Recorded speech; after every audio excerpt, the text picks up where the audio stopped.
Inside one of the most scrutinised schools in Birmingham, Parkview Academy is one of 21 primary and secondary schools being investigated by Ofsted, the Department for Education and Birmingham City Council.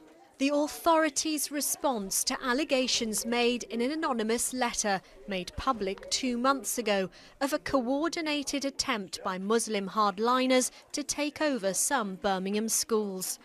But this head teacher has told the BBC that he warned government officials of similar concerns more than 3 years ago. You're beginning to understand some of the motivations that are at tension in Birmingham schools. This is part of the presentation that Tim Boys took to government in December 2010.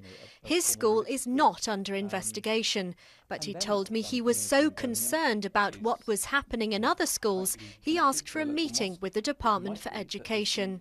This is a 20-year-old story, and over those 20 years I know of particular places where these kinds of tensions and politics have exploded. And as a result, I know that head teachers have had nervous breakdowns, they've lost their jobs, schools have been really torn apart. He described events at one school as a bloodless coup. In another school, he reported that staff and governors were in alliance to destabilise the head. In a third school, he claimed governors wanted to remove the head to have a Muslim head teacher instead. But he doesn't criticise officials for not taking things further.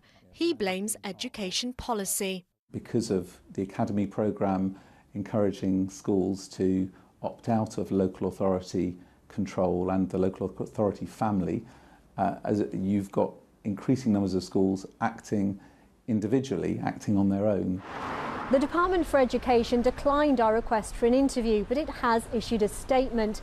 It acknowledges that a meeting with Tim Boys did take place at a time when the department was looking at ways of making schools more aware of the risks of extremism. There is no place for extremism in our schools, it says, and measures have been taken to combat it.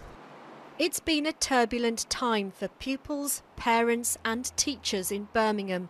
Reports to be published next week are expected to leave some of the schools facing changes in the way they're run. Sian Lloyd, BBC News.